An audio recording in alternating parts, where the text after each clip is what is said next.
लेकिन संदेश यादव जी, वफा का सिला नहीं मिला, बड़े ही बेआबरू होकर निकाल दिया गया। मैं थोड़ी कहावत बदल देती हूँ। देखिए, जैसा आपको पता है, इस समय भाजपा की कूटनीति जो चल रही है देश में, और जो भाजपा की शकुनी नीति काम कर रही है, वो पूरे देश को बहुत साफ शब्दों में बहुत स्पष्ट रूप से दिखाई दे रही है। भारतीय जनता पार्टी के जो भी शीर्ष नेतृत्व में जितने भी पदाधिकारी हैं, माननीय नड्डा जी हैं, माननीय अमित शाह जी हैं, माननीय प्रधानमंत्री जी हैं, सभी में हमारे राष्ट्रीय नेता, हमारे राष्ट्रीय अध्यक्ष और केंद्रीय मंत्री भारत सरकार ने पूरा का पूरा अपना विश्वास रखा और उनके साथ पूरा तरीके से विश्वासघात किया गया। एक ऐसा प्रोपोगंडा बनाया गया दूसरे दल के द्वारा, जो चारों तरफ से एक माहौल ऐसा क्रिएट कर दिया गया था, जिसके अंतर्गत ये पूरा खेल खेला गया।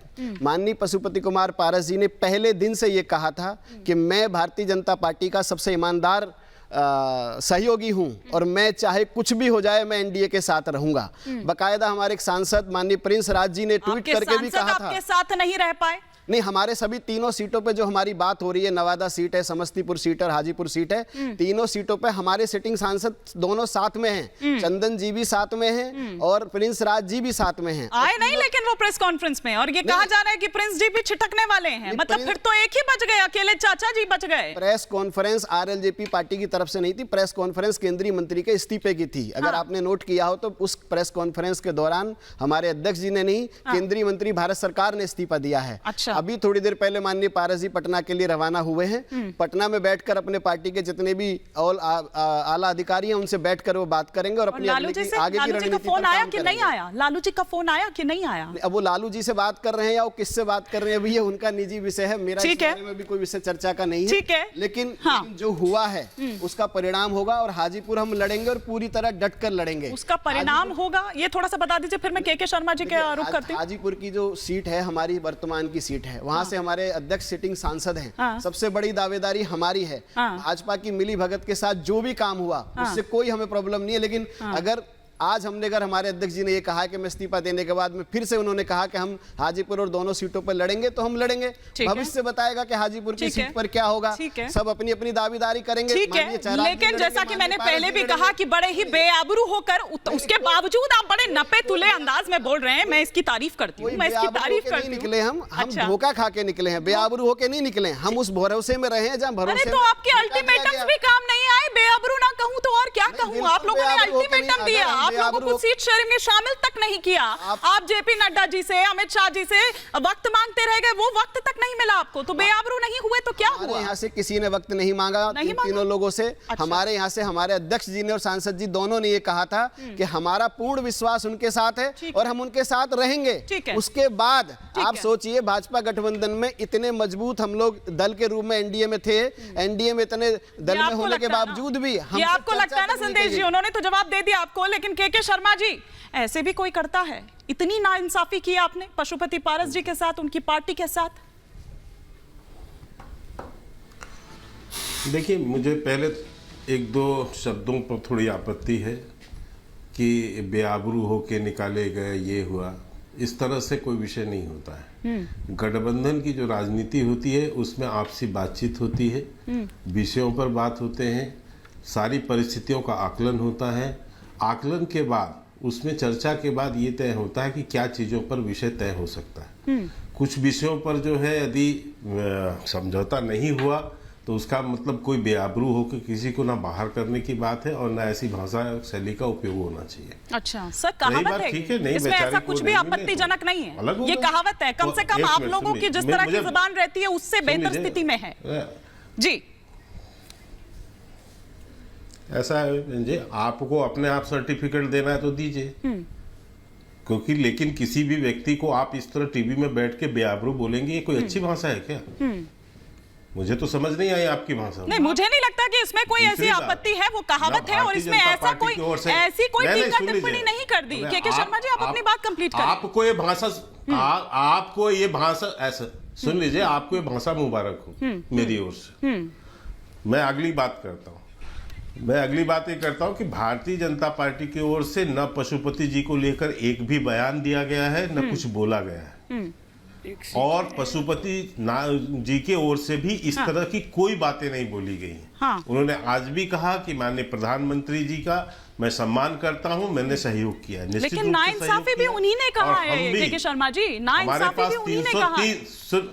एक मिनट सुनिए। हाँ, मुझे मेरी बात तो पूरी होने दीजिए।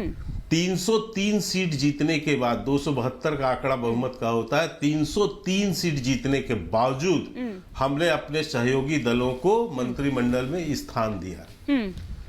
तो आप ये नहीं कह सकते कि हमने गठबंधन के दलों के साथ में जो है कोई अनैतिक व्यवहार किया था, जबकि कोई आवश्यकता नहीं थी हमको कि किसी को हम वो दें। ठीक है, लेकिन हम उसके बावजूद अपने गठबंधन दलों को, हर गठबंधन दलों को दिया है। आज भी हमें करते हैं। निश्चित तौर से यदि पशुपति जी को कहीं पर ऐसा लगता है तो वो किसी पार्टी के साथ गठबंधन कर सकते हैं तो करें।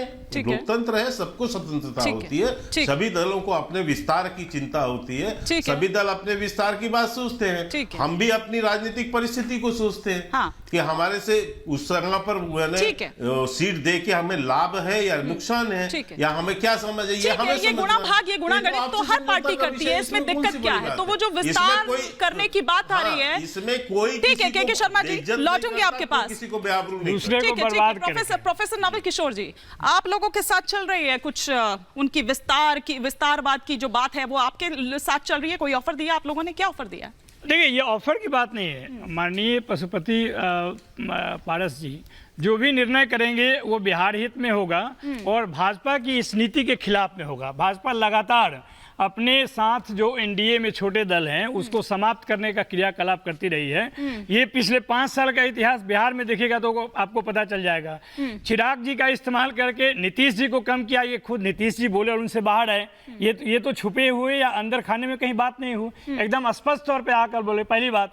दूसरी बात यह है कि जिस चाचा को उन्होंने चिराग जी को धोखा दिलवाया उनके अनुसार और उसके बाद मंत्रिमंडल में रखा, वो चुनाव आते आते क्यों इतना अनइम्पोर्टेंट हो गए, ये उनको बताना चाहिए। ये विस्तार की जो प्रक्रिया है वो दूसरे को नाश करके ये भारतीय जनता पार्टी करती है और उसके नीति, राजनीति और विचारधारा में है। वो छोड़िए, आप अपना बताइए ना, क्या तेजस्वी यादव को नए चाचा का इंतजार है? देखिए, हम लोग राजनीति में जो भी हैं उनका सम्मान करते हैं, उनके राजनीति का सम्मान करते हैं। गठबंधन में वो आना चाहें तो कई तरह के विचार हो सकते हैं। कंफ्यूजन भी तो है आरजेडी में। कोई कह रहा है फूका हुआ कारतूस है, तो कोई कह रहा है कि स्वागत है। देखिए, ये विचार का कोई मतलब नहीं है जब तक कि अस्थायी तौर पे बातचीत हो दल के लेवल पे, तब तक ये ओपिनियन का कोई मतलब नहीं है। हमारे शीर्ष नेतृत्व के साथ वो बात करेंगे, वो भी अपने दल के शीर्ष नेतृत्व में से ही एक ने स्वागत किया है और आपके एक एमएलसी हैं सुनील सिंह, वो कह रहे फूका हुआ कारतूस है, तो ऐसे में वो एक्सेप्टेंस। देखिए,